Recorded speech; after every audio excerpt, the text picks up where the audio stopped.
যে 7টি পুরসভার মধ্যে ভোট সবথেকে আশঙ্কা ছিল ডোমকলে এখানে অশান্তি হতে পারে, কারণ সেই ধারাবাহিকতা বরাবর ডোমকলের ভোটের ইতিহাস আমাদের সামনে এনেছে এবং আজও তাতে ছেদ পড়েনি। ডোমকলের একাংশে অস্ত্রের দাপট, পুরো ভোটের দিন সকালেও হাতে পিস্তল নিয়ে খুল্লামখুল্লা দাপিয়ে বেড়াচ্ছে দুষ্কৃতীরা। সংবাদের ক্যামেরা দেখে কেউ কেউ লোকানোর চেষ্টা করছেন ঠিকই, কিন্তু কেউ আবার ডোন্ট কেয়ার। কুচ পরোয়া নেই মেজাজে গামছায় মুখ ঢেকে অস্ত্র নিয়ে ঘুরছেন ক্যামেরার সামনে। সবই হচ্ছে প্রশাসনের নাকের ডগায়, তবে পুলিশের দেখা ক্যামেরায় অন্তত পাওয়া যায়নি। এই মুহূর্তে দেখছেন হাতে পিস্তল নিয়ে কিভাবে ঘুরছেন মুখ ঢেকে গামছা দিয়ে। সোমা মাইতি আমাদের মুর্শিদাবাদের প্রতিনিধি আমার সঙ্গে রয়েছেন। সোমা, এরা কারা? দেখো, কার্যত এদের সমাজ ভিত্তিক বলা যেতে পারে, কারণ এরা কারা সেই বিষয়ে কিন্তু খুব সুনিশ্চিত ভাবে জানা সম্ভব নয়। এবং এরা অনেকেই স্থানীয় মানুষজন যেটা বলছেন যে যেভাবে এদেরকে খোলা অস্ত্র হাতে দেখা যাচ্ছে বা বোমাবাজি করতে দেখা যাচ্ছে, এরা বেশিরভাগই বহিরাগত এলাকার মানুষজন নন এরা।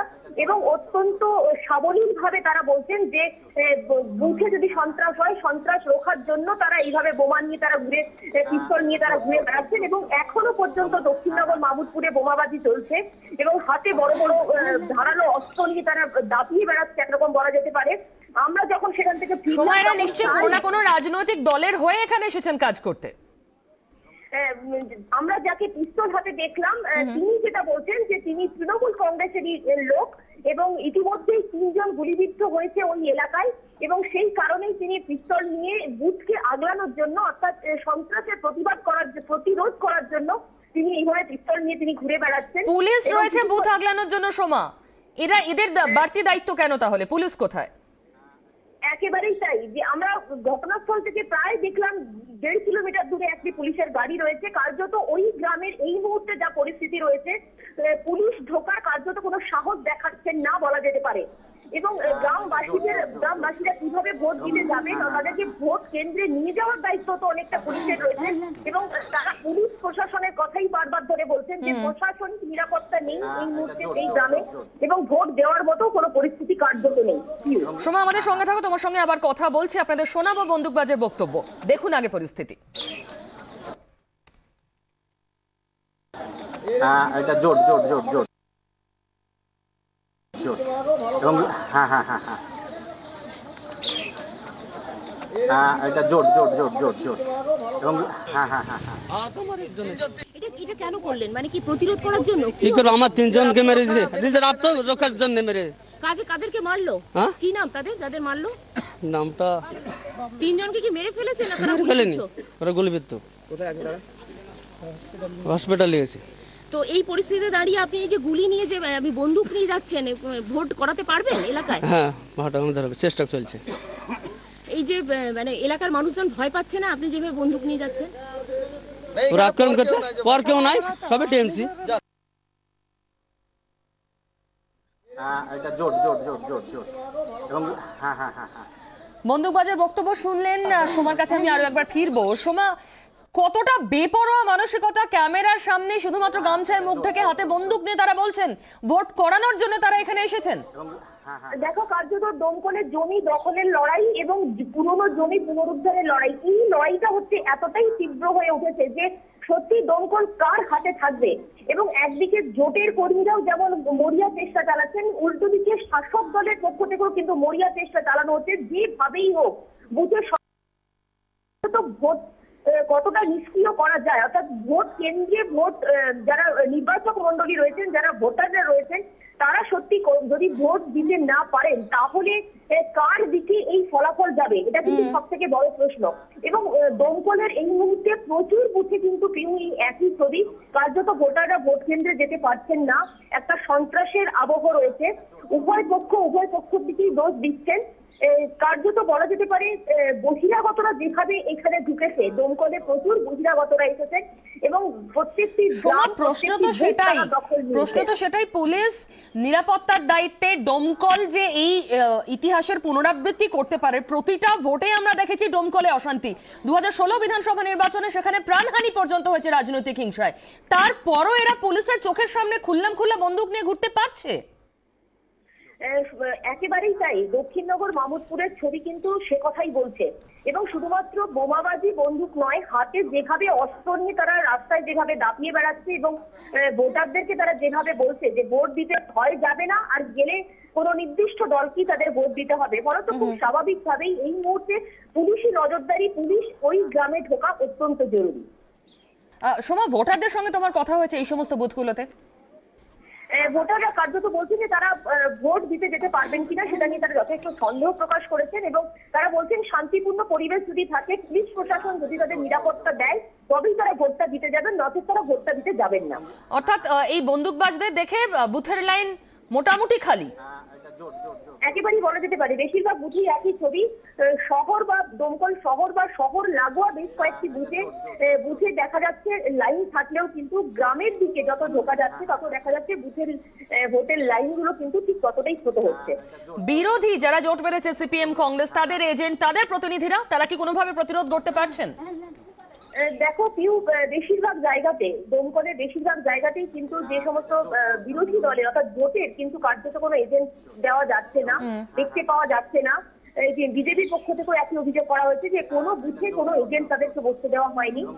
সিপিআইএম এবং কংগ্রেসের পক্ষ থেকেও একই অভিযোগ করা হচ্ছে যে বেশিরভাগ জায়গাতেই তাদের এজেন্টকে বসতে দেওয়া হচ্ছে না। ফলত ভোটের উপর এটা অনুমান করা যেতেই পারে, ভোটের যেমন গতি প্রকৃতি দেখা যাচ্ছে, যা ছবি দেখা যাচ্ছে এবং যা বডি ল্যাঙ্গুয়েজ দেখা যাচ্ছে, যে বুথ কেন্দ্র আগে বিভিন্ন কর্মী সমর্থকদের যে জটলা দেখা যাচ্ছে, কার্যত শাসক দলেরই সেখানে বেশি প্রাধান্য রয়েছে, এটা অত্যন্ত স্পষ্ট সব জায়গায়।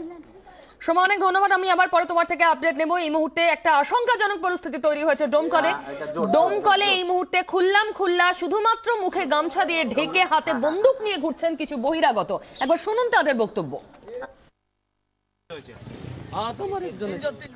কেন করলেন? মানে কি প্রতিরোধ করার জন্য? কি করবো, আমার তিনজনকে মেরে দিয়েছে, নিজের আত্মরক্ষার জন্য মেরে। কাদেরকে মারলো? কি নাম তাদের, যাদের মারলো? নামটা তিনজনকে কি মেরে ফেলেছে না তারা ফেলেনি, ওরা গুলিবিদ্ধ। হসপিটালে গেছে। তো এই পরিস্থিতিতে দাঁড়িয়ে আপনি এই যে গুলি নিয়ে যে আপনি বন্দুক নিয়ে যাচ্ছেন, ভোট করাতে পারবেন এলাকায়? হ্যাঁ, ভোট আমাদের হবে, চেষ্টা চলছে। এই যে মানে এলাকার মানুষজন ভয় পাচ্ছে না আপনি যেভাবে বন্দুক নিয়ে যাচ্ছেন? ওরা আক্রমণ করছে, পর কেউ নাই, সবে টিএমসি। এই মুহূর্তে বাম নেতা আনিসুর রহমান আমার সঙ্গে রয়েছেন। আনিসুর সাহেব, আপনি জানি না ছবিতে দেখেছেন কিনা, হাতে বন্দুক, মুখে গামছা ঢাকা, এরকম বেশ কিছু লোকের দেখা গিয়েছে যারা বুথ কন্ট্রোল করতে এসেছেন। বুথে সন্ত্রাস ছড়ানো হচ্ছে, তারা বুথ আগলে মানুষকে দিয়ে ভোটটা করাতে চান। কি বলবেন আপনি? এখন যা হয়েছে দমকলের যেখানে যেখানে ভোট হওয়ার কথা সমস্ত বুথে, এক্সেপ্টিং ওয়ান বুথ দমকল থানা, দমকল থানার পাশে একটা বুথ ফের পায়, সব বুথে এখন দখল করে নিয়েছে। কোন এজেন্টকে তাড়িয়ে দখল নিয়েছে, কোন ভোটারদেরকে তাড়িয়ে দখল নিয়েছে, মারামারি করছে, আমাদের কয়েকজন গুলি চালিয়েছে। এখানে অপকর্ম নয় ভোট নেওয়ার দখল করার জন্য, সব তারা করে মরে যাবে এটা। এবং গর্ভুর ব্যাপার, ৭০ জায়গা 4টে মাত্র জিপি, এখানে একটা প্রোগ্রাম হচ্ছে 4টে জিপিতে। সেখানে আমরা বারবার বললাম যা পুলিশ বাহিনী আছে ঠিক মতো ডিপ্লয় করলে কোনো সমস্যা হবে না, কিন্তু উপরে কোনো ব্যবস্থা করলো না এবং কোনো ফলে এই জিনিস হচ্ছে। সবাই তো আশা করেছিল যে এই ছোট্ট এলাকার ভোট শান্তিপূর্ণ ভোটটা হবে, শান্তিপূর্ণ ভোট দূরে থাক। এর আগে কোনোদিন মানুষ এরকম ভোট দেখেনি। সমস্ত ভোট দখল করে একদল লোকেরা অস্ত্র শস্ত্র নিয়ে এমনকি কোথাও কোথাও গুলিও চালিয়েছে, এই কাণ্ড তারা করছে। এই গোটা ভোটটাকে একটা পরিহাসে হাস্যকর ব্যাপারে পরিণত করার জন্য যা যা করণীয় ছিল সব তারা করছে। আপনাদের কোনো প্রতিনিধি, কোনো এজেন্ট কি বুথে বসতে পারছে? যারা গিয়েছিল সবকে মেরে তাড়িয়ে দিয়েছে, যতগুলো এজেন্ট ছিল তার ছাড়িয়ে দিয়েছে। যারা কারা মেরে ভাগিয়ে দিয়েছে? তৃণমূল লোকেরা প্রকাশ্যে ভোটের আগে থেকেই শুরু করেছিল। আমরা কিছুক্ষণ আগে শমিক হোসেনের সঙ্গে কথা বলেছিলাম আনিসুর রহমান, তিনি স্পষ্ট বলছেন যে আপনারা লোক দিতে পারছেন না, লোক নেই আপনাদের। পাগলে বিশেষ করে ডম্বলের লোক নাই। কদিন আগে শ্রমিক ভোটে আলো দেওয়ার সবাই কদিন লোক ফুরিয়ে গেল। এত 7.5 কোটি টাকা খরচ করে গত বিহার সভায় ও কন্টেস্ট করেছিল, সেখানেও হারলো।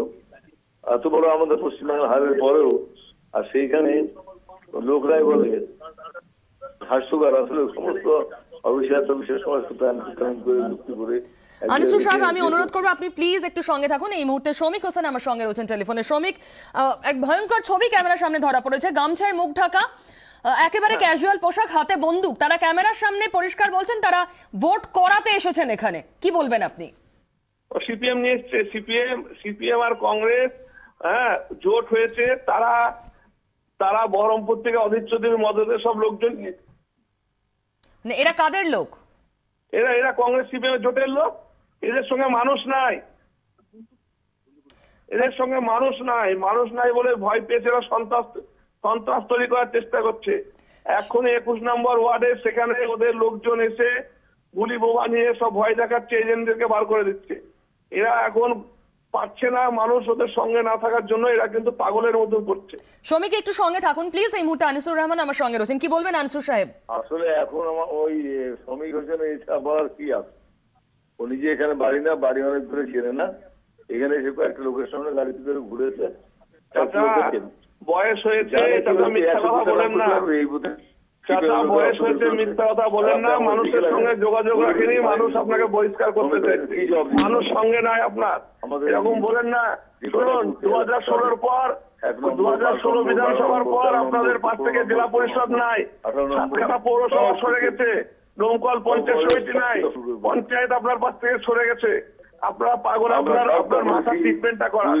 তাহলে কংগ্রেসের সাথে দীর্ঘদিন আপনারা ঝগড়া করেছেন, তাদের পা ধরেছেন, আবার আপনারা বলছেন সবগুলো আপনাদের মুখে সাজে না।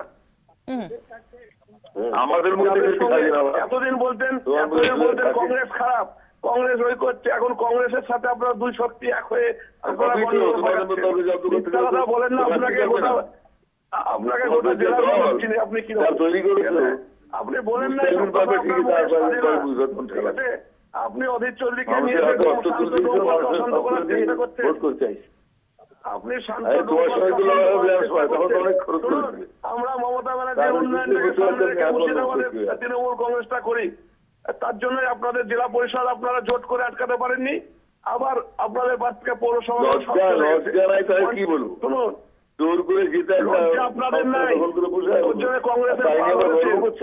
লজ্জা চাচা,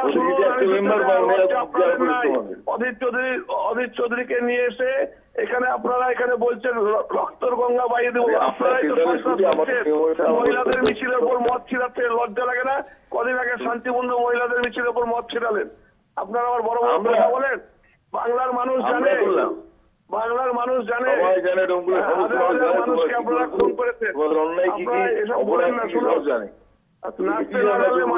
আপনাদের পাশে লোক নাই, লোক আপনাদেরকে চাই না। বাংলার মানুষ আপনাদেরকে বহিষ্কার করেছে 2016 সালে, আর এই 2017-তে ডোমকলের মানুষ আপনাদেরকে বহিষ্কার করবে, রিজেক্ট করবে আপনাদের মানুষ।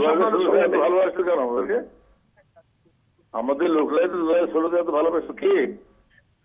শুনুন, আমি একটা কথা বলছি, 2016-র পর দেখুন আপনাদের জেলা পরিষদ আপনাদের পাশ থেকে সরে গেছে, আপনাদের জিয়াগঞ্জ, আজিমগঞ্জ, আপনাদের শুনুন, যাদের সাথে দীর্ঘদিন ধরে 34 বছর ধরে আপনাদের লজ্জা লাগে না? সিপিএম কংগ্রেসের চিরজীবন মারামারি করেছে, আপনারা আবার এসব কথা বলেন। শুনুন, আমরা উন্নয়ন নিয়ে, আমরা উন্নয়নকে, আমাদের নেত্রী মমতা বন্দ্যোপাধ্যায় উন্নয়নকে আপনার লজ্জা করা উচিত। 34 বছর মন্ত্রী ছিলেন, ফায়ার ব্রিগেড করতে পারেননি আপনি, 34 বছর মন্ত্রী ছিলেন, আপনারা এখানে সুপার স্পেশালিটি হাসপাতাল করতে পারেননি। আপনার মুখে এখানকার মানুষকে ট্রিটমেন্ট করাতে গেলে কলকাতা যেতে হতো, কল্যাণী যেতে হতো। মমতা বন্দ্যোপাধ্যায় এখানে সুপার স্পেশালিটি হাসপাতাল করে দিয়েছে। মিথ্যা কথা বলেন না, মানুষ আপনাদের উপযুক্ত জবাব দেবে।